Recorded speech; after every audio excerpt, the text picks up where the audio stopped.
Okay. Dan record ni tak cantik sangat dari segi dia punya apa resolution ya. Jadi saya akan masuk ke dalam YouTube. Dalam YouTube dah ada 4. Dah ada 4. Mari kita tengok. Dah ada 4 yang lepas yang kita mula itu, jadi saya rasa saya tak bercadang nak ni balik. Ni kalau kita tengok kan. Alamak, tak nampak. Oh, dia memang nampak gitu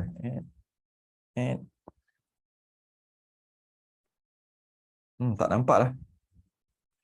Okeylah. Saya punya halaqah umri dalam YouTube dah ada dah. Kalau tengok Risalah Tauhid tu ada 4 video dah. Dah 4 video, 4. Maknanya kita dah mula kitab ni. Jadi kalau kita mula daripada awal 4 kali lagi. Jadi saya teruskan je lah. Bagi yang baru masuk, nak tengok yang lepas, yang muka surat sebelum, tengok dalam rakaman YouTube. Ada untuk saya masuk. Cuma resolusi dia tak cantik. Tapi dalam Zoom sekarang ni cantik. Nanti masa masuk dalam YouTube nanti tak cantik. Kau boleh tengoklah, ada kalau tengok yang buat pakai Facebook kita, cantik. Dia apa HD, boleh letak dalam TV, tak pecah lagi. Masuk dalam TV pun tak pecah. Tapi yang ini masuk dalam TV pecah. Apa pecah? Gambar tu pecah. Suara adalah. Jadi saya akan masukkan dalamnya. Saya cuma tengah berfikir juga macam mana nak bagi cantik. Macam mana nak buat? Kena pakai kamera lain, letak untuk buat yang lain. Jadi agak salah juga. Jadi setakat ni kualiti yang saya boleh buat untuk YouTube tu je lah. Jadi saya tak ulang balik lah. Cuma kita akan baca lah laju-laju. Jadi saya akan baca laju-laju sekejap lagi kitab. Kenapa baca laju-laju? Sebab laju-laju tu saya dah terang dalam 4 video. Satu video ni sejam, dah 4 jam dah. Ni saya cuma baca laju-laju nak ambil momentum aja. Nak undur balik, zoom ke depan. Okay. Okay. Jadi boleh dengar dekat, boleh tengok dekat halaqah umri. Di bawah apa dia panggil? Channel ke dia panggil apa tah? Apa dia panggilnya? Di bawah playlist Risalah Tauhid. Bawah tu. Okey. Okey, habis cerita tu, mari kita masuk kitab Risalah Tauhid. Siapa yang ada ni buka, ataupun siapa yang ada yang Jawi, buka muka surat 8. Jawi muka surat 8. Saya dah tanda tu, nampak? Saya tanda. Surat 8. Yang Rumi ni muka surat 10. 10. Saya tanda kat situ. Surat 10. Tapi macam mana pun, saya rasa saya nak baca, nak undur balik. Nak undur sikit, baca laju-laju. Yang mana, yang saya baca ni, telah bahas 4 jam. Mula saya nak baca daripada muka surat 5 ni. Muka surat 5 ni. Saya nak baca muka surat 5, masuk permulaan lah. Secara laju-laju baca sekali je. Yang mana setelah saya terangkan dalam masa 4 jam, yang ada rakaman tu ada dalam YouTube. Sebab apa saya baca daripada awal? Sebab kita lama kan cuti. Jadi saya baca daripada awal laju. Qala al-mu'allif rahimahullah ta'ala, surat 5. Permulaan mabadi seri pembukaan ilmu tauhid. Alhamdulillahirabbil alamin. Wassalatu wassalamu ala sayyidina wa maulana Muhammad sayyidil mursalin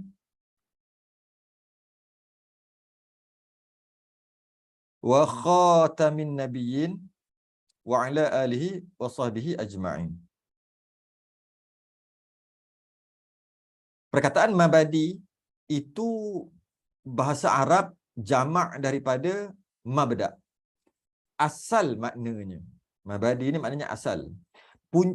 Punca, mula terbit. Sebab maksudnya ialah keterangan yang ringkas atau tujuan sesuatu ilmu sebelum membaca atau belajar ilmu itu. Hari ini orang sebut seri pembukaan atau anggaran dasar. Yang ini dia sedang bincang tentang mabadi asyarah. Bila kita nak belajar, saya terang sikit-sikit je lah. Bila kita nak belajar satu-satu ilmu, kita kena tahu mabadi dia. Ataupun kita kena tahu anggaran dasar. Ataupun kita kena tahu sukatan pelajaran, silibus. Kita nak belajar, nak bincang pasal apa? Kita nak belajar ilmu ni ambil kat mana? Apa yang kita nak belajar? Saya cakap ringkas je ni. Okay? Adalah mabadi itu ilmu tauhid 10 perkara. Okay? Prinsip ilmu tu ada 10. Yang pertama, nama ilmu ini iaitu dinamakan ilmu tauhid, ilmu kalam, ilmu usuluddin, ilmu sifat, ilmu aqaid dan ilmu aqaidil iman. Kalau ada yang tak dobek, buang dan tu, tak ada dan. Ilmu aqaidil iman ataupun ilmu aqaid al-iman. Bukan ilmu aqaid dan iman, kan? Jadi, ilmu yang kita nak belajar ni nama ilmu tauhid, ada yang dinamakan ilmu kalam, ada yang dinamakan ilmu usuluddin, ada yang orang namakan ilmu sifat, ada yang orang namakan ilmu aqaidil iman. Maknanya satu je, iaitu ilmu untuk membincangkan tentang ketuhanan dan kerasulan. Nanti kita bincang. Yang kedua, tempat ambilnya. Ilmu yang kita nak belajar ni mana sumbernya? Ambil kat mana? Reka ke? Iaitu diterbitkan daripada Al-Quran dan Hadis.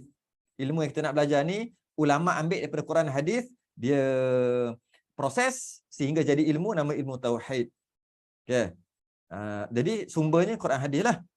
Ketiga, kandungannya iaitu mengandungi pengetahuan dari hal membahaskan ketetapan pegangan, kepercayaan kepada Tuhan dan kepada Rasul-Rasulnya. Jadi bincang berkaitan ilmu tauhid ni, kita akan bincang tentang membahaskan tentang pegangan yang kita nak pegang dekat hati kita berkaitan dengan Tuhan, berkaitan dengan Rasul, pesuruh Allah. Daripada beberapa simpulan aqaid, beberapa simpulan atau ikatan kepercayaan dengan segala dalil-dalil. Dia mesti dengan dalil sekali. Tak memadai percaya membabi buta, mengkhinzir buta, tak memadai. Hendaklah ada dalilnya. Ataupun bukti ataupun burhan. Kepercayaan tu pula putus, yakin 100%.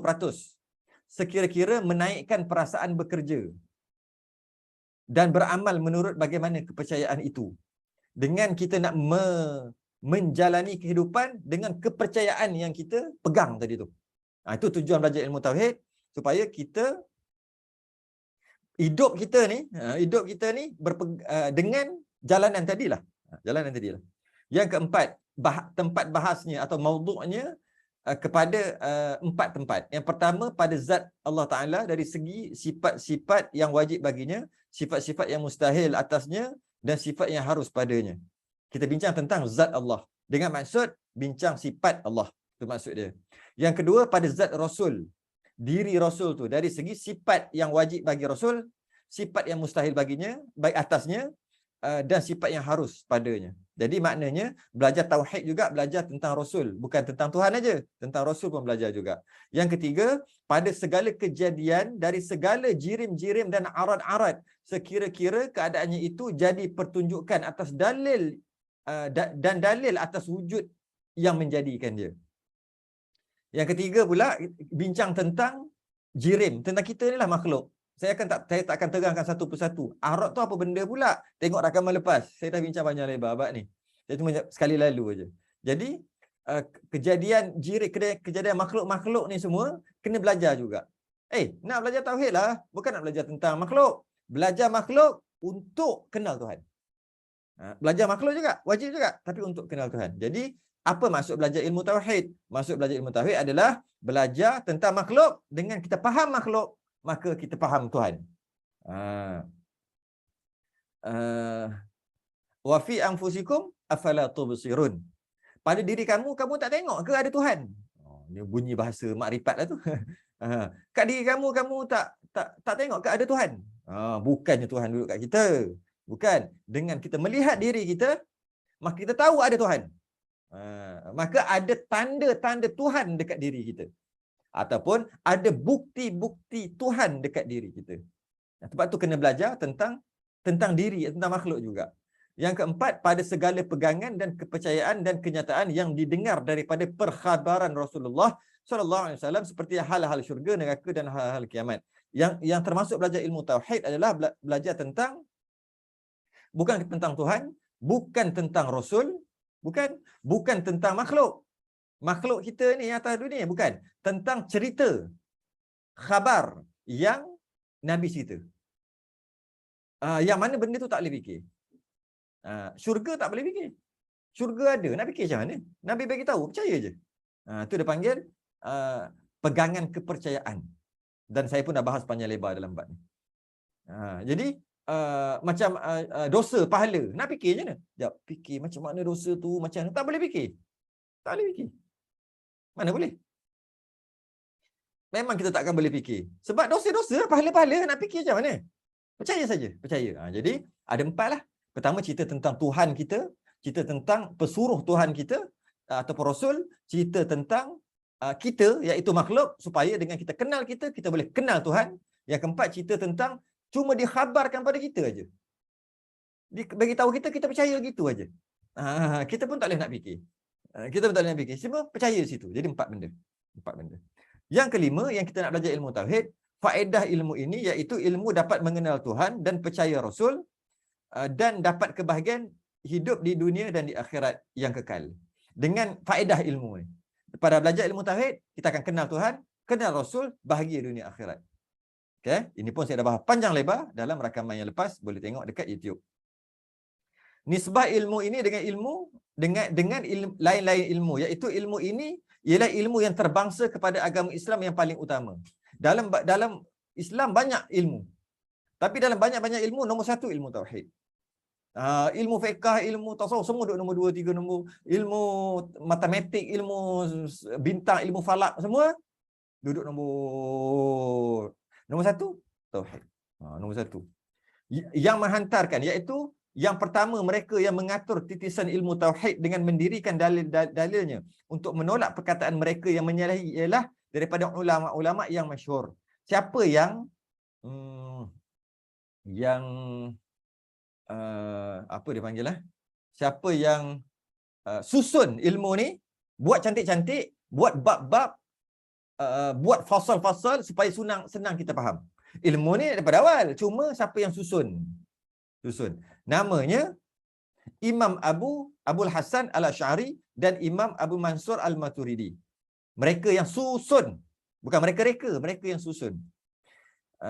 Tetapi mereka yang pertama menerima ilmu tauhid daripada Tuhan ialah Nabi Adam AS, dan yang terakhir sekali adalah Sayyidina Muhammad SAW. Yang terima ilmu tauhid yang first sekali Nabi Adam lah, kalau kita makhluk, cerita manusia. Nabi Adam yang pertama.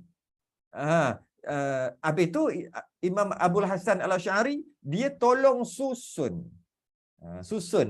Habis itu bila kita dah faham, bila kita belajar mengikut susunan Imam Abul Hasan Al-Asy'ari, Imam Abu Mansur Al-Maturidi, bila kita dah faham, pahaman kita ni sama macam Nabi Adam. Pahaman kita ni sama macam Nabi Idris, Nuh, Hud, Soleh. Malah pahaman kita sama Nabi SAW, pahaman yang kita ni sama macam para sahabat. Sama. Cuma mereka taklah belajar cara ni sebab tak disusun lagi. Cuma setelah disusun, maka kita mudah untuk kita belajar. Tak susun pun boleh, belajarlah sendiri. Kalau tak ada susunan. Macam nak belajar matematik. Dia ada susunan. Mula-mula belajar campur tolak bahagi dulu. Sebelum tu belajar 1, 2, 3. Itu susunan dia. Lepas tu pula ambil pecahan sikit. Lepas tu kat sikit, lama-lama makin complicated. Tapi susunan tu adalah dia punya silibus, sukatan dia tu. Sukatan pelajaran. Macam tu juga sukatan ni. Mula-mula belajar ni dulu. Belajar ni, makin susah. Kalau terus nak cari, terus nak belajar matematik, terus nak kira-kira, nak buat bangunan tinggi, nak pakai bim berapa besar, berapa berat, berapa banyak simen nak pakai, semua, terus masuk. 1, 2, 3 tak belajar, campur tolak bahagi tak belajar, semua tak belajar. Memang tak boleh buat. Bangunan tu runtuh, tak jadi bangunan. Sebab tak ada basic terus. Jadi maka susunan yang kena belajar ni dulu ni, macam mana? Siapa yang buat? Yang buat tu adalah susunan untuk mudahkan kita, Imam Abul Hasan Al-Asy'ari, Imam Abu Mansur Al-Maturidi.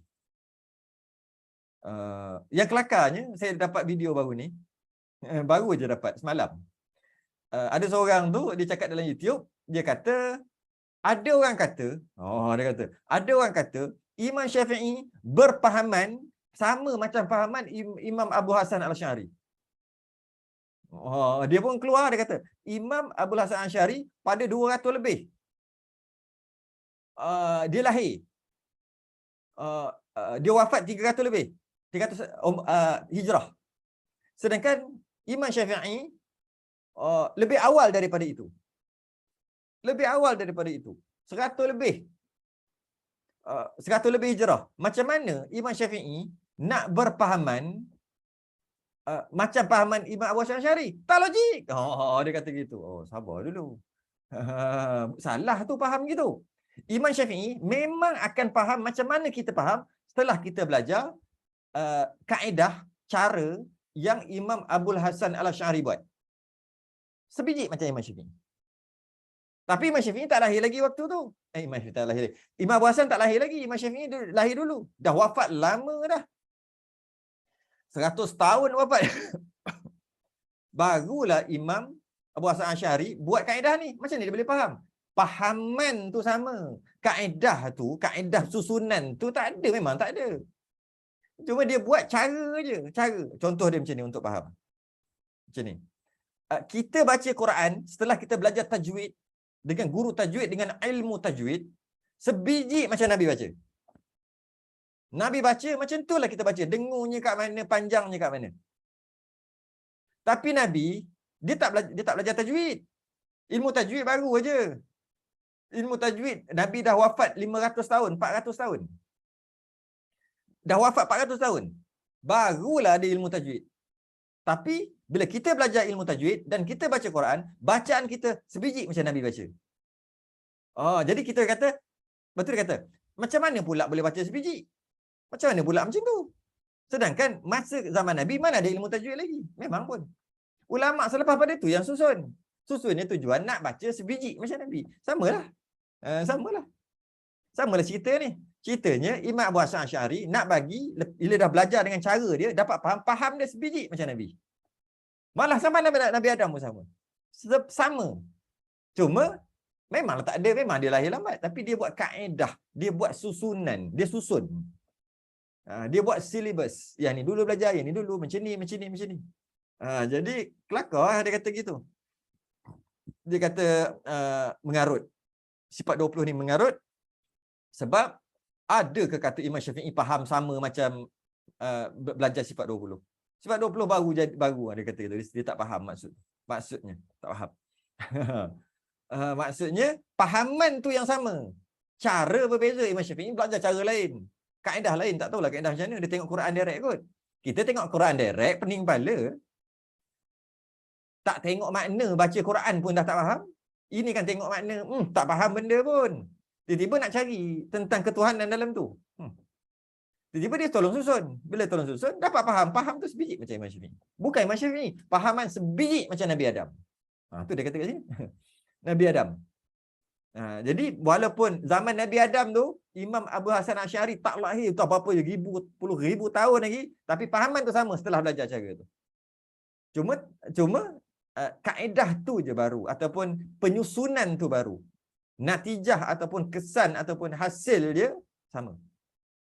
Yang ke-8 hukumnya, iaitu fardu ain. Hukum belajar ilmu tauhid adalah fardu ain atas tiap-tiap orang yang mukallaf, lelaki atau perempuan, mengetahui sifat-sifat Tuhan. Kena tahu dengan cara ijmal, dengan cara ringkas ataupun rangkum, dan dengan jalan tafsil, huraian satu persatu beserta dengan dalil ijmal. Adapun mengetahui dalil tafsil itu fardu kifayah. Ini saya bahas panjang lebar dah dalam video yang lepas, boleh tengok. Kalau saya cerita ni 10 minit pula. Yang ke-9, iaitu semulia-mulia dan setinggi-tinggi ilmu. Tu kelebihan. Kelebihan ilmu tauhid, semulia-mulia dan setinggi-tinggi ilmu daripada ilmu-ilmu yang lain, kerana menurut hadis Nabi sallallahu alaihi wasallam, innallaha ta'ala lam yafrid syai'an afdala minat tauhid was salati walau kana syai'un afdala minhu laftaradahu ala malaikatihi minhum raqi'un wa minhum sajidun. Artinya, hanya Tuhan tidak memfardukan sesuatu yang terlebih afdal daripada mengesakan Tuhan. Ilmu tauhid lah. Tak adalah lebih baik, lebih afdal, lebih besar pahala daripada mengesakan Tuhan, belajar mengesakan Tuhan. Dan jika ada sesuatu itu terlebih afdal, kalaulah ada, kalau je ni. Kalaulah ada ilmu lain yang lebih daripada ilmu tauhid, mentauhidkan Allah, ada yang lain yang lebih, sembahyang ke, zakat ke, apa ke, yang lebih daripada ilmu tauhid. Kalau ada dia kata ni, niscaya tetaplah telah difardukan ke atas malaikat. Kalaulah ada ilmu lain, ada perkara lain yang lebih besar, lebih bagus, lebih besar pahala daripada mentauhidkan Allah, dia kata mestilah semua malaikat buat perkara tu. Padahal setengah daripada malaikat-malaikat itu ada yang rukuk selamanya dan ada yang setengahnya sujud selama-lamanya. Malaikat ada yang sujud, ada yang rukuk. Okay. Ada yang sujud, ada yang rukuk. Malaikat ada yang sujud, ada yang rukuk. Yang sujud tak rukuk, yang rukuk tak sujud. Kan? Ada malaikat bertasbih pada Allah selama-lamanya. Ada malaikat bertakbir selama-lamanya. Ada malaikat bertahlil selama-lamanya. Malaikat yang bertahlil tidak bertasbih. Malaikat yang bertasbih tidak bertakbir. Malaikat yang bertakbir tak rukuk. Malaikat yang rukuk tak sujud. Malaikat yang sujud tak rukuk. Macam tu. Maknanya malaikat dia ada ibadah yang tertentu dia buat. Bila dia buat yang tu, dia tak buat yang lain dah. Dia tak buat lain dah. Okey. Maknanya, okey, tetapi semua malaikat buat satu perkara yang sama, iaitu mentauhidkan Allah. Jadi kalau katakanlah sujud itu lebih besar daripada mentauhidkan Allah, maka malaikat akan semua sujud. Malaikat akan semua sujud. Kalaulah sujud lebih besar daripada mentauhidkan Allah, kalaulah ada gitu, maka macam mana dengan malaikat yang rukuk? Malaikat yang rukuk dia tak sujud, maka dia tak buat yang maksimum lah.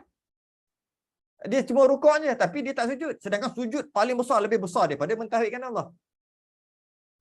Jadi dia nak bagi hujah bahawasanya malaikat akan buat yang paling maksimum. Kalau paling, semua malaikat akan buat benda yang sama yang paling maksimum. Jadi kalau yang paling maksimum sekali, yang paling afdal sekali adalah sujud, ada malaikat yang tak sujud. Takkan malaikat buat yang bukan yang maksimum, yang bukan yang afdal. Jadi apakah yang semua malaikat buat benda yang sama, iaitu mentauhidkan Allah. Mentauhidkan Allah semua malaikat buat, dan dari segi ibadahnya ada rukuk, ada berdiri. Itu dia nak bagi hujah. Kalaulah ada yang lain lebih daripada tauhidkan Allah, maka malaikat mesti buat semua. Sedangkan malaikat ada yang sujud, ada yang rukuk. Itu dia bagi contoh. Ada yang sujud, ada yang rukuk. Maka yang sujud tu tidak rukuk, yang rukuk tu tidak sujud. Maka rukuk dan sujud bukan paling afdal. Apa yang paling afdal? Yang semua malaikat buat. Siapa? Mentauhidkan Allah. Itu nak cerita tu. Dan juga kerana ini apa? Hadis. Ya, hadis. Yang saya terang tadi hadis. Dan juga kerana ilmu tauhid ini jadi asal bagi segala ilmu-ilmu yang lain. Dia adalah ilmu sumber. Ilmu-ilmu lain yang wajib diketahui, dan lagi kerana mulia maudhu'nya. Mulia maudhu'nya itu zat Tuhan. Zat Tuhan dan Rasul, maka jadilah ia semulia-mulia ilmu. Ini hujah lagi. Dia kata, oleh kerana yang paling mulia adalah Allah dan Rasul.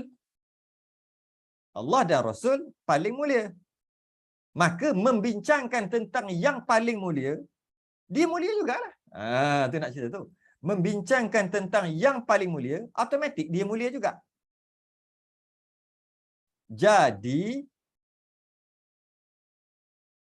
Jadi kita tauhid, fiqh, katalah fiqh membincangkan tentang hukum hakam. Fiqh membincangkan tentang hukum hakam. Maka hukum hakam tu mulialah, tapi bukan paling mulia. Apa paling mulia? Allah. Maka membincangkan tentang Allah mulia juga. Ilmu Allah, ilmu tentang Allah mulia. Makhluk, apa makhluk paling mulia? Nabi dan Rasul. Maka membincangkan tentang Rasul adalah mulia juga.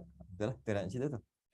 Yang ke-10, kesudahan ilmu ini iaitu dapat membezakan di antara aqaid dan kepercayaan yang sah dengan kepercayaan yang batil. Dengan kita dah faham, dah belajar tentang akidah yang benar, bila kita dengar Yang salah, kita kata itu salah. Kalau dia kata, apa buktinya? Tak erti aku nak cakap. Maka lepas fardu ain. Tapi dia tahu itu salah. Tak betul ni, tak betul. Buktinya, bagi hujah. Aku tak erti hujah. Tapi aku tahu tak betul. Maka dia dah selesai fardu ain. Yang tak naknya, aku tahu tak betul. Tapi tapi macam inilah, tak tahulah. Mungkin pendapat dia. Maknanya tak selesai fardu ain lagi. Bila benda tu salah, dia tahu benda tu salah. Dengan yakin. Cuma dia tak dapat bagi hujah aja. Dia tak dapat bagi hujah. Kalau dia dapat bagi hujah, fardu kifayah. Seterusnya, kenyataan yang pertama, hukum akal. Sesungguhnya, ini pun kita dah bahas sebelum ni, video yang keempat. Okay? Sesungguhnya, tiap-tiap seseorang yang hendak mengenal Allah Ta'ala dan mengetahui sifat-sifatnya, maka hendaklah lebih dahulu ia mengetahui hukum akal dan bahagiannya. Jadi maknanya, sesiapa yang nak kenal Allah, wajib tahu hukum akal dulu. Dia wajib selesai hukum akal dulu. Sebab apa?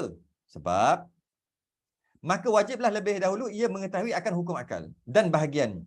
Kerana ia jadi neraca bagi hendak mengeluarkan hukum sifat-sifat Tuhan yang diperintahkan mengenal itu.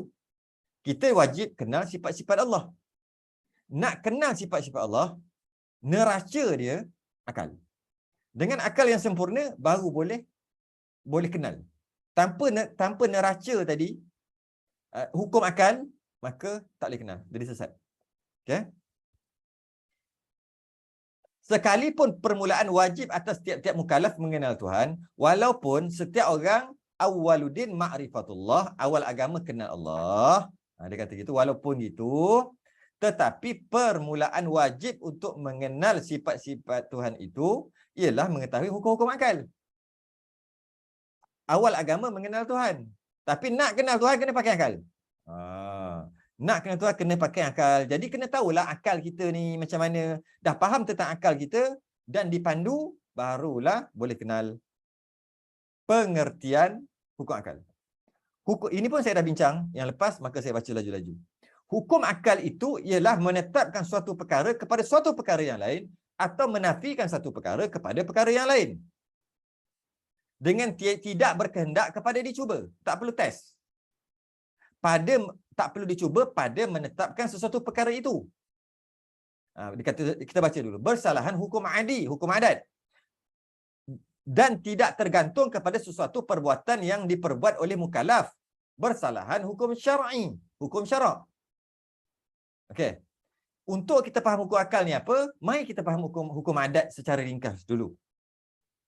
Hukum adat adalah sesuatu itu pertama hukum dulu. Hukum tu maksud kita kata gitu. Hukum lah, kita letak hukum. Okey, hukum adat macam ni, faham hukum. Hukum adat ni try and error. Tu adat. Setelah dicuba berkali-kali, dia akan jadi hukum adat. Setelah dicuba berkali-kali jadi yang sama, setelah dicuba berkali-kali jadi yang sama, maka dia dinamakan hukum adat.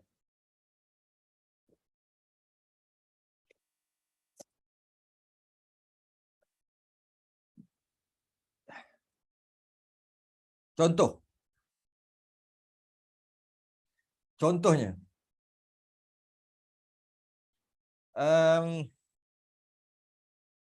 kertas. Ambil kertas, letak ke api, bakar, terbakar. Ambil, bakar, ambil. Sehingga kan kita yakin. Yakinlah, kita kata kita yakin. Kalau kertas kena api, mesti terbakar. Mesti terbakar. Kita telah meletakkan hukum, kertas kena api, terbakar. Macam mana hukum kita letak? Apakah jadi kertas plus api sama dengan terbakar?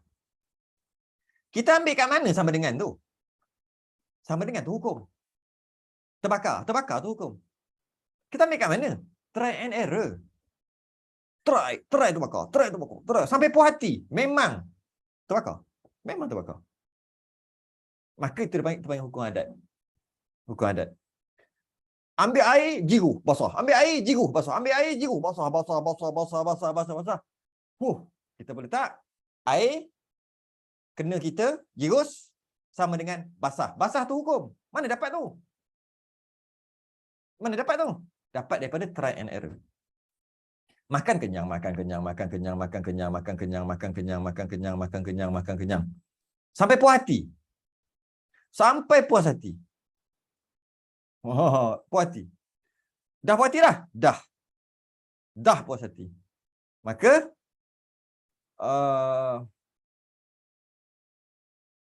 kita kata nasi makan plus makan sama dengan kenyang. Kenyang tu hukum. Dengan try and error. Ataupun boleh jadi juga terbalik, yang dinafikan. Terbalik. Hukum adat juga. Macam mana? Try lari. Lagi tak kenyang. Lagi tak kenyang. Lagi tak kenyang. Tak kenyang, tak kenyang, tak kenyang, tak kenyang. Kita buat keputusan tu hukum. Berlari sama dengan tak kenyang. Tak kenyang tu hukum. Tak ada berlari kenyang, tak ada. Berlari tak kenyang. Sampaikan kita yakin berlari tak kenyang. Berlari tidak mengenyangkan. Tidak mengenyangkan itu adalah hukum. Tu lah.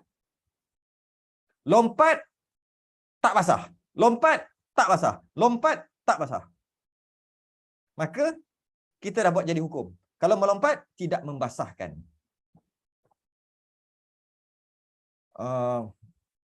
Itu dia panggil hukum adat. Istilah lain dia panggil sunnatullah. Panggil juga. Sama juga. Sunnatullah. Sesiapa yang ada dobek ni, mesti dia akan tengok dobek dia sama. Siapa yang tulis dobek dulu. Siapa yang tak tulis, macam dengar sekali lagi ya. Okey.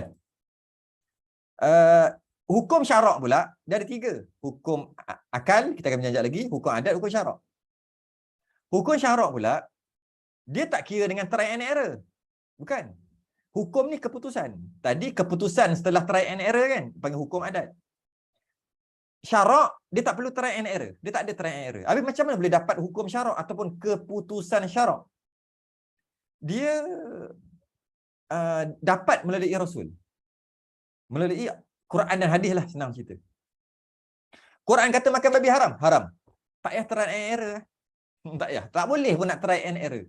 Nak try apa je? Haram-haram lah. Macam je. Semayang wajib. Wajib. Tak ada try-try. Tak ada. Dia panggil hukum syarak. Dapat tu daripada Allah dan Rasul. Dapat hukum. Dapat keputusan tu. Tak semayang wajib. Mana dapat keputusan wajib tu? Daripada Allah dan Rasul. Mana dapat keputusan letak kertas dekat api terbakar? Daripada try and error. Tu. Okay. Jadi hukum syarak ni ada apa? Wajib, sunat, harus, makruh, haram, betul lah. Kalau kita nak tak payah fikir pun. Babi kenapa babi haram? Tak payah fikir. Hukum syarak tak payah. Tak payah pakai akal. Tak payah pakai adat, tak payah pakai try and error, tak payah. Terus je. Betul dia panggil hukum syarak. Kenapa wajib ni sembahyang? Wajib kena sembahyang 5 waktu. Kenapa? Try. Tak payah try, memang wajib.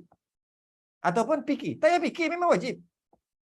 Dia panggil hukum syarak. Tak payah fikir, tak perlu fikir, dan tak perlu cuba.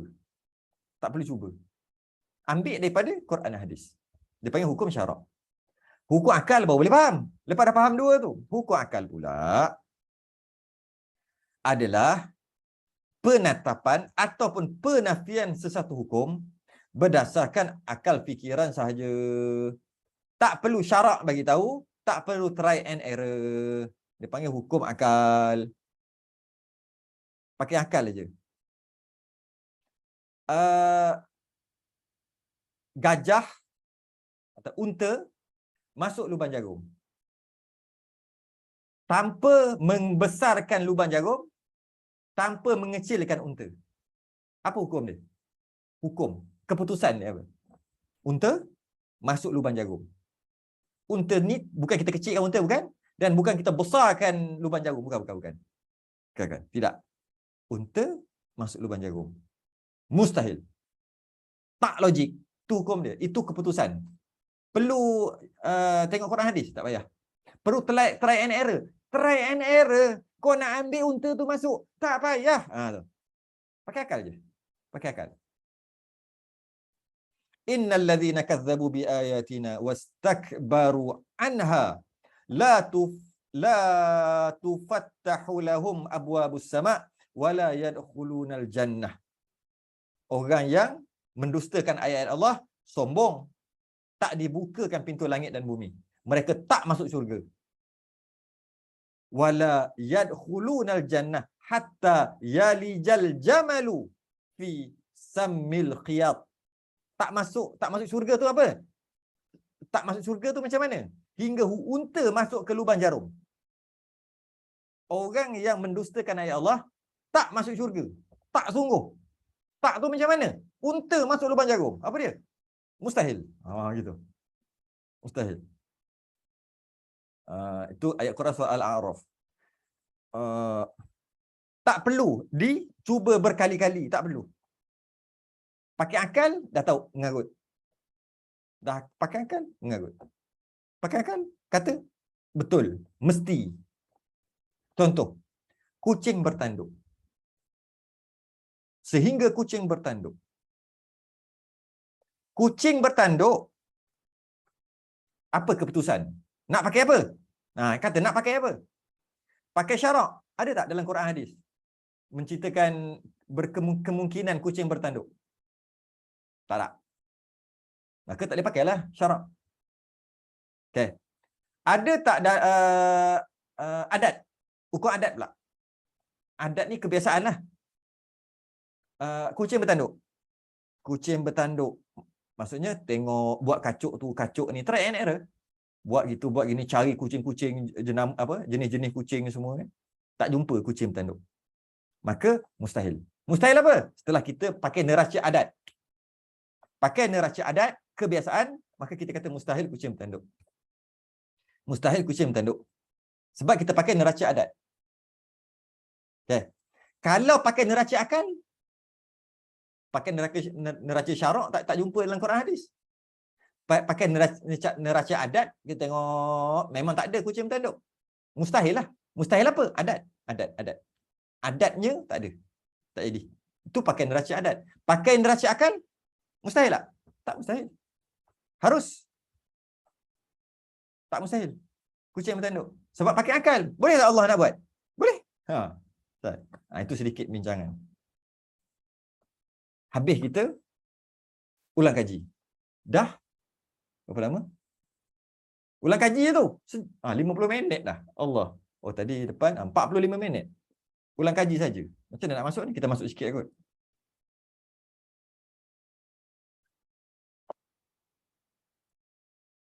Jadi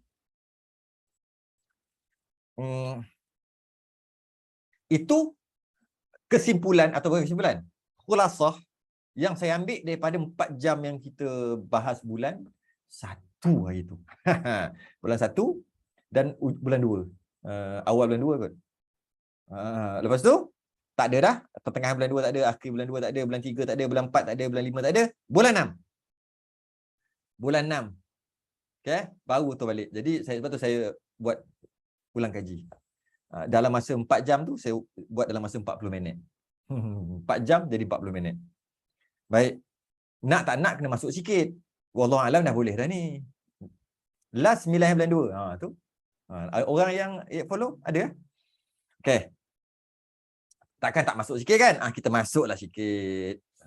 Sebab tadi pun kita borak-borak kat depan, awal-awal tadi pun, awal juga 15 minit juga. Baik. Masuk pula pengertian akal. Adalah akal itu satu sifat yang dijadikan Tuhan. Ini pun saya dah bincang juga ni, yang 9 bulan 2 itu. Adalah akal itu satu sifat yang dijadikan Tuhan pada manusia sehingga dengan dia terbeza manusia dan haiwan. Akal membezakan manusia dan haiwan. Mukallaf dengan tak mukallaf. Maka dengan dialah, dengan akal lah boleh menerima ilmu nazariyah. Boleh menerima satu ilmu yang kena renung. Boleh mentadbir segala-gala pekerjaan. Baru boleh buat kerja, boleh buat bangunan. Kucing tak boleh buat bangunan. Kucing tak boleh buat bangunan. Tapi kenapa kita boleh? Sebab kita ada akal nazariyah yang boleh renung, boleh fikir. Dengan fikiran yang halus-halus dan yang sulit-sulit daripadanya. Dan fikiran yang halus-halus dan sulit-sulit. Yang detail-detail sampai Allah, kata tak lagi dah. Tapi dia boleh pergi lagi. Akal nazariyah ada. Sedangkan yang itu tak ada dekat lembu, kambing, kerbau, tak ada. Okay? Dan daripadanya tempat terbit dan terpancarnya berbagai-bagai manfaat dan kebahagiaan bagi manusia. Dengan itulah dapat kebahagiaan dan dapat manfaat. Dengan akal.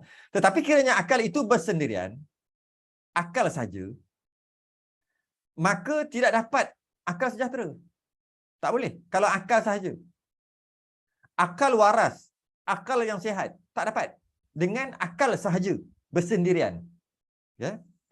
Melainkan berpandu kepada undang-undang syarak. Dia kena ada undang-undang syarak ataupun hukum syarak. Hukum syarak ni sebagai pemandu. Ni boleh, ni tak boleh. Sebab akal kita tak terbatas. Maka dia kena ada pembatas. Engkau tak boleh lebih pada border ni. Tak boleh sini, tak boleh lebih, tak boleh lebih, tak boleh lebih. Hanya ni je. Maka dia kena ada border. Border tu lah hukum syarak. Demikian juga undang-undang syarak tidak boleh berjalan mengikut yang dikehendaki, melainkan berhajat kepada akal. Hukum syarak saja, tapi tak pakai akal. Tak boleh juga. Tak jadi juga.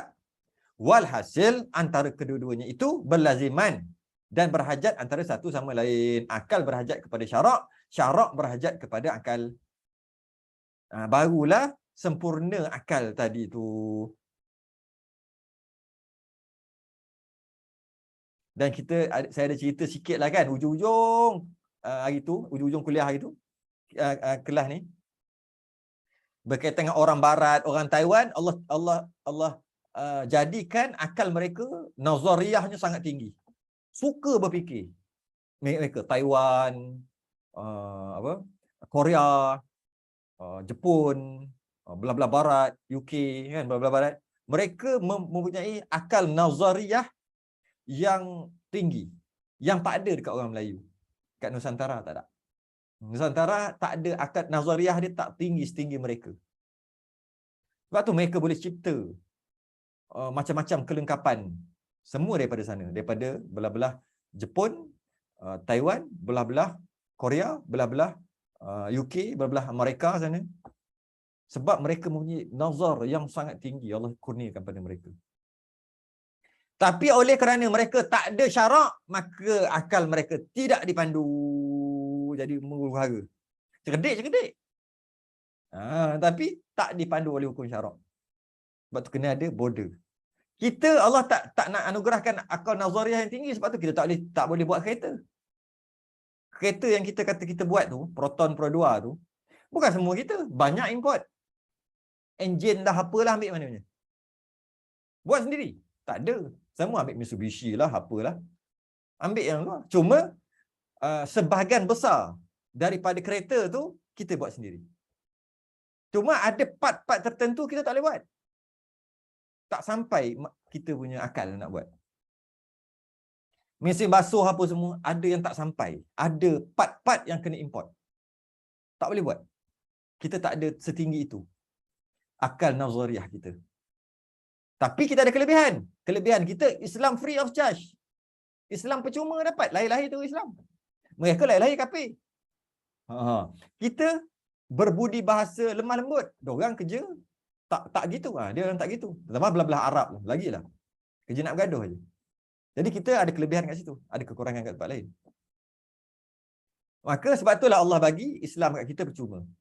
Kalau Allah tak bagi Islam kat kita percuma, orang yang mempunyai akal nazariyah yang tinggi pun payah nak masuk Islam. Kita yang tak mempunyai akal nazariyah yang tinggi masuk Islam, kita akan takkan fikir tentang ketuhanan. Sebab mereka yang cerdik-cerdik pun tak fikir tentang Tuhan. Malah sembah berhala lagi. Padahal cerdik, boleh buat kereta. Kalau kita macam mana lah, kalau kita macam mana lah tak dapat Islam free, Islam baka keturunan. Tak tahulah. Tak tahulah kita. Kita dah Islam pun tak nak belajar lagi berkaitan dengan ketuhanan. Bab fiqh ramai orang suka. Bab tasawuf ramai orang suka. Bab tauhid ngantuk lah. Kerja nak lena je. Lena je. Sebab padahal dah dapat Islam dah tu. Cuma nak fahamkan aja. Pun tak boleh pergi. Macam mana kalau kita lahir kafir? Agak-agak fikir tak?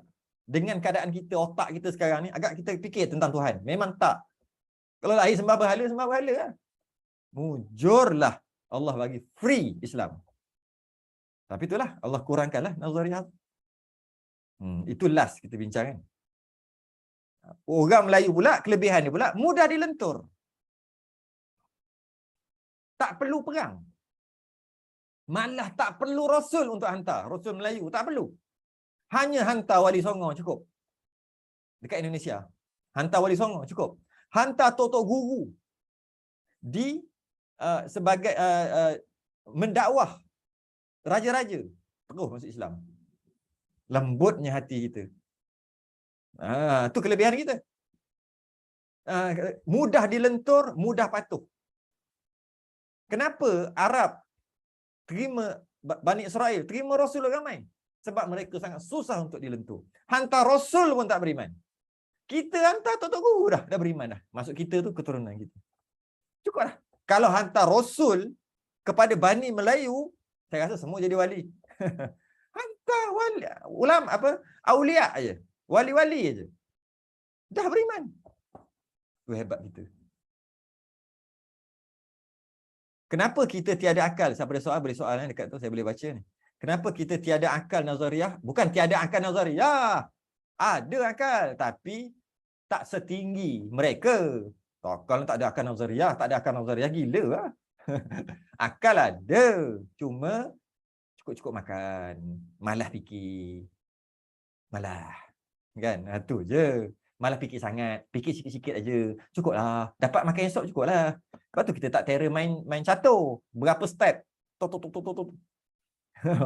yang ada yang terror, tapi seorang dua je. Saya cerita secara umum. Dia step 1-2 je. 1-2. Step 1-2. Esok, lusa dapat makan cukup lah. Bulan depan dapat makan cukup lah. Tahun depan dapat makan cukup lah. Ada orang fikir tu, 7 keturunan nak makan. Kita fikir, tahun depan ada lagi duit. Risau apa? Relax lah. Itu kita. Okay. Jadi kurang. Bukannya tak ada orang cerdik. Orang cerdik kan. Main Melayu. Tapi secara majoriti. Kalau kata berapa juta, Nusantara lah. Kita tak kata Melayu. Kita masuk Nusantara. Termasuk Indonesia, termasuk Singapura, Selatan Thai. Itu dipanggil Nusantara kan. Serumpun. Katalah 100 juta. Adalah 1000. Yang betul-betul mantap. 1000 orang. Gitu lah. Diorang kat barat, kat Taiwan, ada 100 juta. 100 juta yang bijak-bijak. Akal nazariah yang tinggi. Itulah. Jadi soalan dia, kenapa kita tiada akal nazariah? Ada, tapi taklah setinggi barat. Tetapi masih juga mematuhi hukum syarak. Sebab tu lah. Sebab Allah bagi tu. Allah, kalau akal nazariah yang sangat tinggi, silap dia mempersoalkan hukum syarak. Kenapa?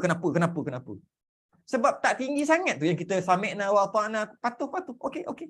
Batal semayang, ambil batal wuduk, kena ambil balik. Kentut batal wuduk, ambil. Tak cerita banyak. Macam tu je. Kenapa kena ambil wuduk? batal kentut, kenapa kena ambil wuduk? Kenapa tak kena mandi wajib? Tak fikir pun. Kenapa tak kena mandi? Kenapa tak kena ambil air, letak sikit aja? Kenapa? Tak ada. Ikut jelah. Ikut jelah. Orang lain, bangsa lain ataupun barat, mungkin dia akan mempersoalkan kenapa. Dah tu terlebih cerdik. Dah tak dipandu dengan syarak pula. Okay? Syukur dengan Islam kita. Syukur sangat-sangat. Nikmat yang paling besar adalah nikmat iman dan Islam. Itu paling besar. Tapi ramai yang tak terasa itu adalah satu nikmat. Okay. Masuk kita C. Habis C lah. D, E. Tak, sampai C je lah. Masuk C. Masuklah sikit, kurang-kurang berpindah juga saya punya tanda ni. C. Pembahagian hukum akal. Adalah hukum akal ini terbahagi kepada 3. Hukum akal, sekarang nak faham akal untuk kenal Tuhan. Untuk kenal Rasul, kena pakai akal. Tanpa akal, yang dipandu, tak boleh kenal Tuhan, tak boleh kenal Rasul. setiap masa orang beriman dapat pahala. Ya, pahala iman tadi. Sebab wajib mukallaf beriman, buat benda yang wajib dapat pahala. Betul. Setiap saat dapat pahala. Pahala iman. Beriman kan? Beriman. Okey, pahala. Kemudian masih lagi beriman? Ya, masih beriman. Pahala, pahala, pahala, pahala. Setiap saat. Oh. Tu kata, iman ni besar setiap saat. Semayang tak dapat setiap saat. Semayang berapa lama semayang? 10 minit. Dapat pahala 10 minit. Minit ke-11 tak dapat pahala dah. Sebab dah tak semayang. Nak pahala semayang lagi. Tapi kalau iman, itu pahala, pahala, pahala, pahala, pahala, pahala. So, berhari-hari, bertahun. Lagi tinggi iman, lagi banyak, lagi besar pahala. Sebab tu dia adalah sebesar-besar ilmu, sebesar-besar afdal, sebesar-besar pahala. Sebesar-besar pahala. Adalah hukum akal ini terbahagi kepada 3. Lepas kita nak faham tentang Tuhan dan Rasul, kita kena faham akal kita dulu. Kenal akal sendiri. Akal terbahagi kepada 3. Hukum akal, hukum akal. Keputusan akal. Akal kita telah memutuskan. Akal kita telah menjatuhkan hukuman. Ada 3. 3. Kerana adalah akal itu berkehendak bekerja atas sekira-kira hal pada mematutkan sesuatu bagi dihukumkan pada ilmu tauhid. Oh, apa punya ayat. Kerana adalah akal itu berkehendak bekerja, maka untuk kenal tauhid, untuk tauhid kena guna akal. Itu maksud dia. Akal lah yang kena bekerja. Okay. Atas kira-kira pada hal mematutkan. Maksudnya logik lah, mematutkan tu logik. Akal kena bekerja dan untuk faham tentang Tuhan, maka logik tu diperlukan. Logik tu diperlukan. Itu maksud dia. Sekira-kira pada mematutkan sesuatu. Mesti macam tu. Logiknya macam tu. Itu mematutkan. Sesuatu bagi dihukumkan pada ilmu tauhid. Logiknya mesti macam ni. Logiknya mesti patutnya macam ni. Itu mematutkan. Tiada sunyi dari 3 perkara. Terbagi pada 3. Tak lari daripada 3. Tiada sunyi, tak lari daripada 3. Iaitu menghukumkan keputusan akal kita tadi mesti ada atau hukum mesti tak ada. Atau menghukumkan boleh menerima ada atau tiada. Tu je dalam akal kita 3 je hukum kita. Ada, tak ada, ataupun ada pun boleh, tak ada pun boleh. Ataupun menerima ada ataupun tak ada. Ada pun boleh, tak ada pun boleh. 3 je. Tak banyak. Mesti ada, mesti tak ada. Yang ketiga, ada pun boleh, tak ada pun boleh. Itu je akal kita. Itu je. 3 je. Dia akan terangkan satu. Yang pertama, disebut wajib akli. Wajib akli. Wajib akal. Mesti akal. Mesti akal. Logik akal. Boleh tak? Wajib akal, mesti akal kata gitu. Akal yang sejahtera mesti dia kata gitu. Wajib dia kata gitu. Okey? Iaitu perkara yang tiada dia terima akal. Yang akal tak boleh terima kalau tak macam tu. Okey? Perkara yang tiada diterima akal akan tiadanya. Akal kita kata tak mungkin tak ada. Mesti ada. Tu. Okay? Hakikatnya mesti menerima ada. Bab menerima ni maksudnya boleh jadi. Menerima tu maksud boleh jadi. Kita tengok daripada atas lagi tadi ada perkara, ada ayat, ada perkataan yang dia kata tiada diterima akal. Akan tiadanya hakikatnya mesti menerima ada. Apa tu? Boleh jadi menerima ada, mesti menerima ada. Macam mana nak cakap? Mesti menerima ada. Minum. Hilang haus. Mesti ke? Mesti ke hilang haus dengan minum? Tak. Tak mesti. Bila akal kita kata tak mesti. Minum gok. Haus ni hilang. Hilang tak? Akal kita kata mungkin hilang. Mungkin tak hilang. Atau dua-dua, antara dua. Mungkin hilang, mungkin tak hilang. Akal kata. Tapi adat kata, kalau pakai neraca adat, mesti hilang. Minum banyak ni, hilang haus. Itu adat, kebiasaan. Itu maksudnya tadi. Jadi sekarang dia kata, hakikatnya mesti terima ada. Mesti macam tu. Tengok di contoh dia apa.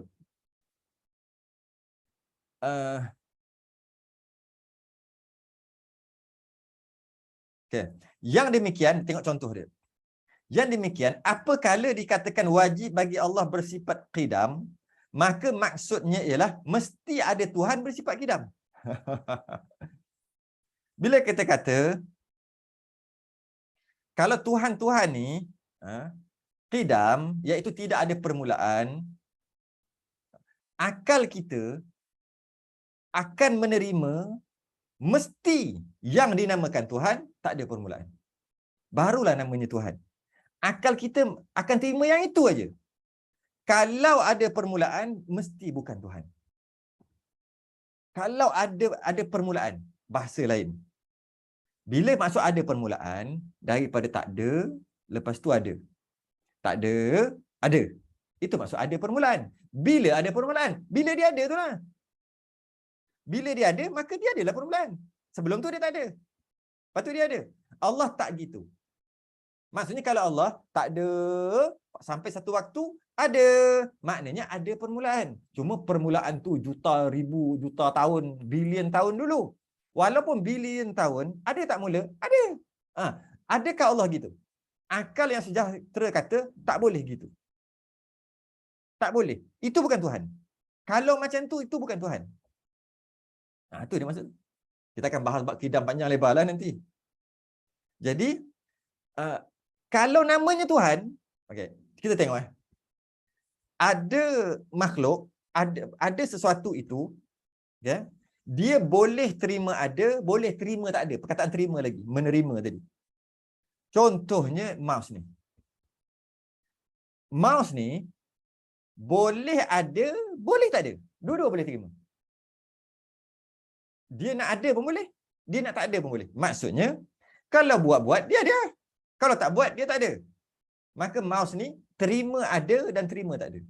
Mouse. Kita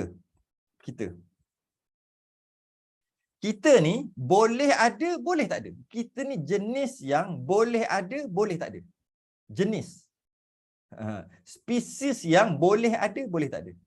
Maksudnya, kalau Allah cipta, adalah. Kalau Allah tak cipta, tak ada. Allah tak gitu. Allah mesti ada. Wajibul wujud. Wajib ada. Tak mungkin tak ada. Kita ada dua. Kita memang ada. Allah ada. Kita ada. Allah ada. Kita pun ada.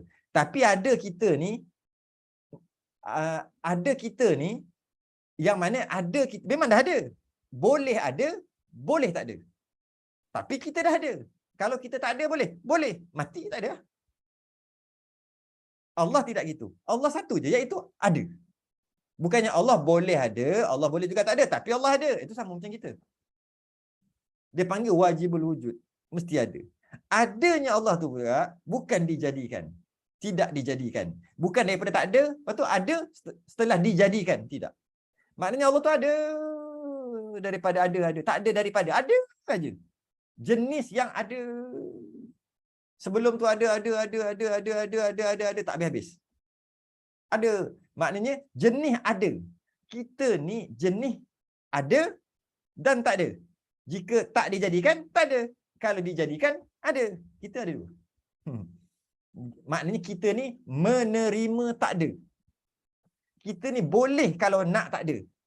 Kalau nak jadi tak ada boleh. Allah tak cipta tak ada. Dan kita ni boleh kalau nak ada. Kalau dia cipta ada. Allah tidak gitu. Allah ada. Ada. Tidak terima tak ada. Tu bahasa kita tu. Tidak terima tak ada. Bahasa Kedah. Tak terima tak ada. Tak terima tak ada. Tak terima tak ada. Kita terima tak ada tu. Terima. Maksudnya boleh menerima tak ada. Allah tidak. Allah tidak. Renung insya-Allah boleh faham.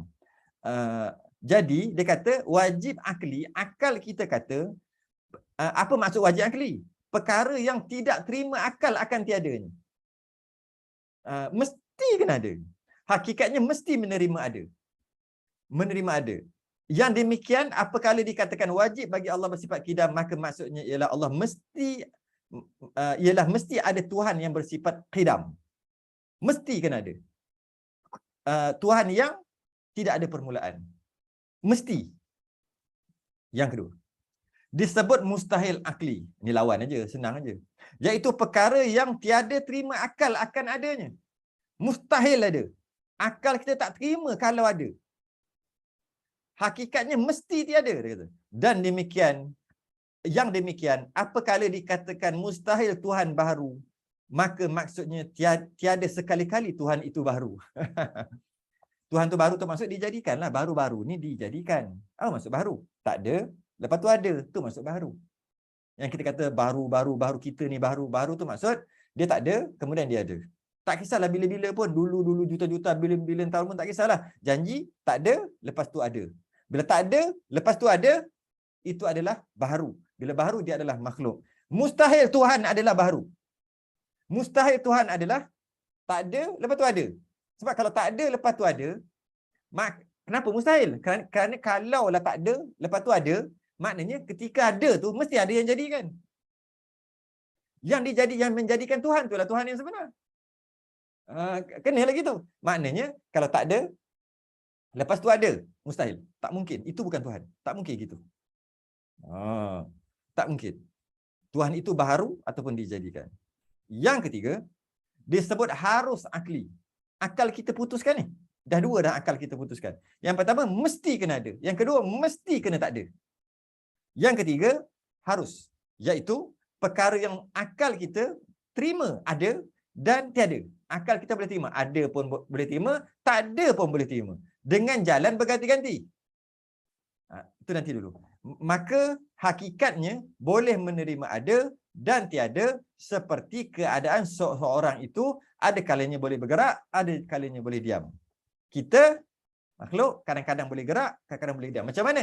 Kalau kita diam, boleh terima. Akal boleh terima diam. Boleh? Diam. Bergerak boleh? Boleh. Jadi gerak dan diam, akal kita boleh terima seseorang itu bergerak dan ataupun seorang itu diam. Tapi cuma salah satu. Itu maksud dia dengan jalan berganti-ganti. Salah satu. Salah satu sahaja. Kalaulah kedua-duanya mustahil. Dia pergi kat mustahil. Dia bukan harus. Harus ni seorang tu bergerak pun boleh, berhenti pun boleh. Tapi atas jalan berganti-ganti. Kalau dia bergerak, dia tak diam. Kalau dia tak diam, dia bergerak. Dia tak boleh bergerak dan diam dalam satu masa. Bergerak dan diam dalam satu masa adalah mustahil akal. Mustahil. Mustahil. Dia tu bergerak, tapi dia tu diam. Tak boleh. Tak boleh. Lawyer buruk boleh lah. Dia bergerak, dia diam. Tapi di atas eskalator. Eskalator tengah naik, lift atau naik, dia diam. Aku diam. Tapi aku bergerak. Itu lawyer buruk. Maksudnya dia tu sendiri. Bergerak dan diam dalam satu masa. Mustahil. Akal kita tak boleh terima. Bergerak dan diam sekali. Tak boleh terima. Sebab tu dia kata, yang harus akal ni, yang akal kita boleh terima, seseorang itu bergerak dan diam. Bergerak atau diam. Tapi kalau bergerak, tak diam lah. Kalau diam, tak bergerak.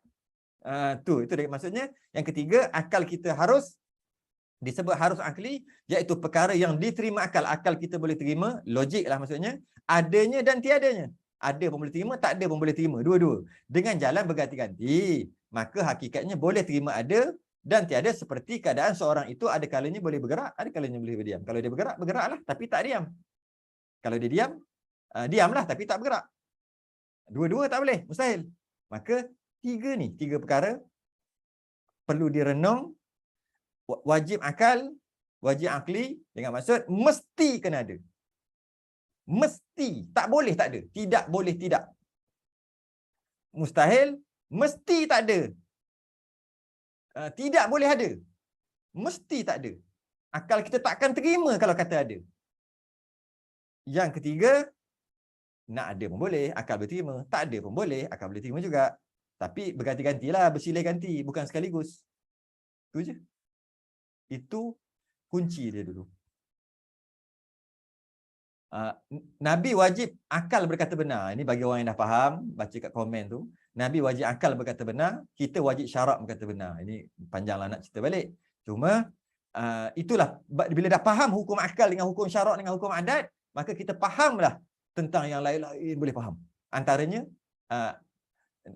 Nabi bercakap benar tu. Nabi berkata benar tu adalah hukum akal, bukan hukum syarak. Lebih-lebih lagi bukan hukum adat. Okay. Sebab kita dah faham dah. Kita dah leik dah. Dah apa? Dah sebati dah 3 hukum tu, maka kita boleh letak semua. Cantik, kita boleh faham, mudah boleh faham.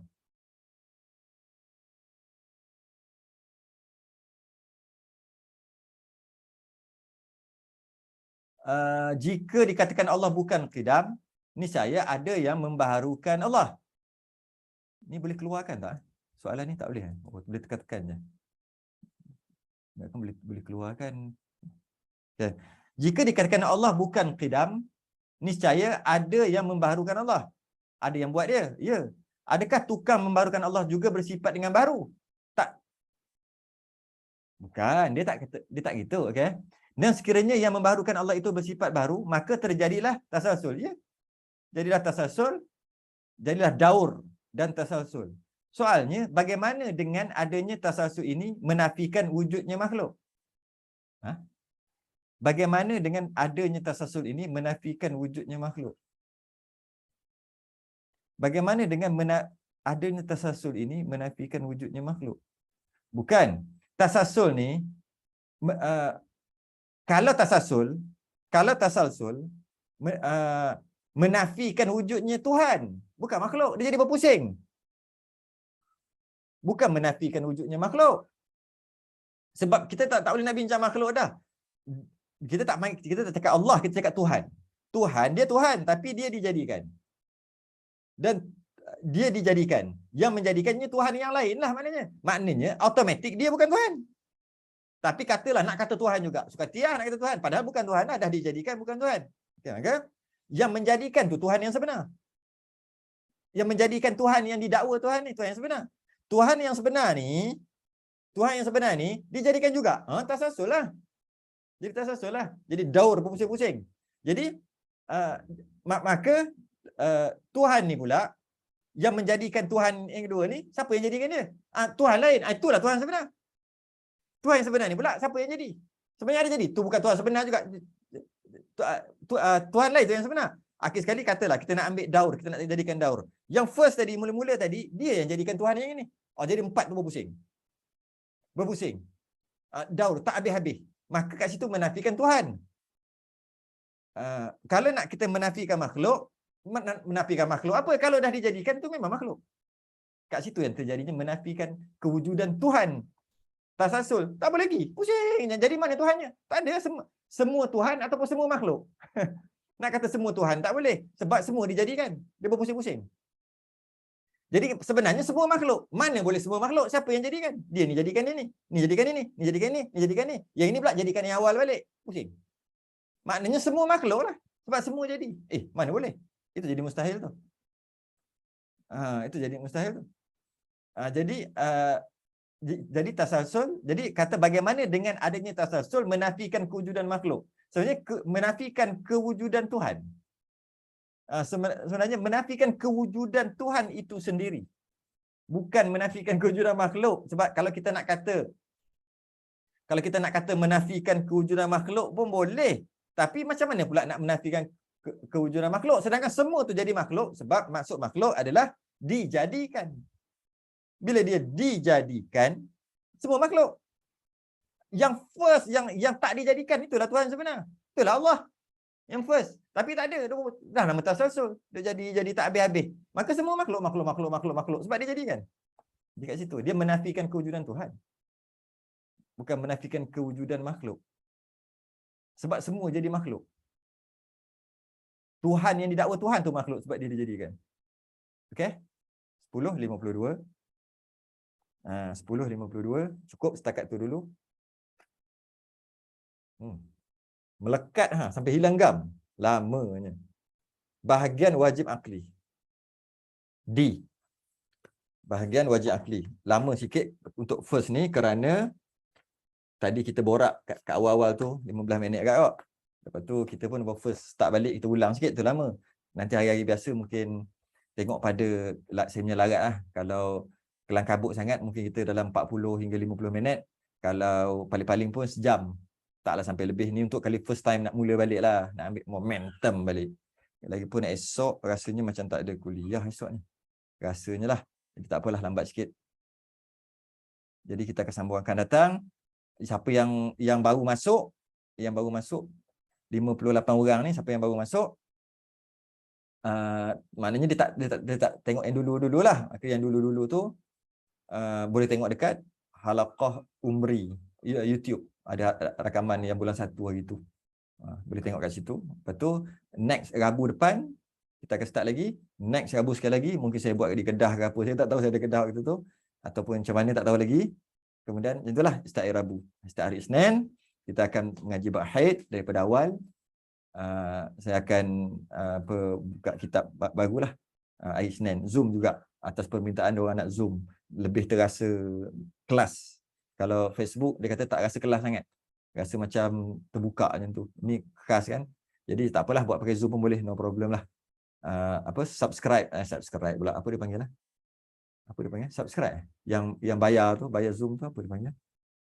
Subscribe. Kan? Maksudnya belilah. Bukannya pakai yang free ni. Saya tadi sempat cepat-cepat. Apa dia panggil? Langgan tu. Allah, saya lupa dah. Langgan, kena bayar sikit lah. Tak apalah. Untuk sebab kita nak lebih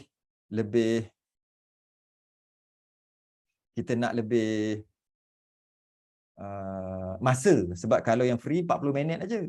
Nak lebih masa. Lepas tu maksimum ni boleh pergi 100 orang. Jadi tak apalah. Lagipun ramai penyumbang. Mudah-mudahan nanti kita boleh cover balik lah. Modal tu boleh cover balik. Zoom punya apa benda. Langgan tu lah yang melanggan tu kan. Sebab ni bukan pakai free tau. Langgan. Jadi kita sambung. InsyaAllah Rabu depan, hari Isnin ni, kita akan mula kitab baru juga. Kitab Haid Nifas. Kalau siapa tak ada kitab tu boleh beli kitab. Cari yang Ustaz Raub punya ya. Jangan cari Ustaz Zulkifli. Ustaz Zulkifli dah khatam. Ustaz Raub. Kita sudahi dengan tasbih kafarah. Dan suratul subhanakallah wa hamdik. Asyhadu an la ilaha illa anta. Bismillahirrahmanirrahim. Al-'asr. Innal insana lafi khusr. Assalamualaikum warahmatullahi wabarakatuh. Waalaikumsalam warahmatullahi wabarakatuh. Waalaikumsalam warahmatullahi Ustaz. Waalaikumsalam.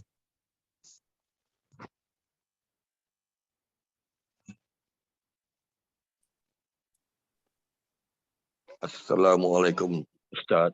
Terima kasih. Sama-sama. Mana nak stop ni? Dah lupa dah nak stop kat mana. Kat mana? Oh, end. Okay.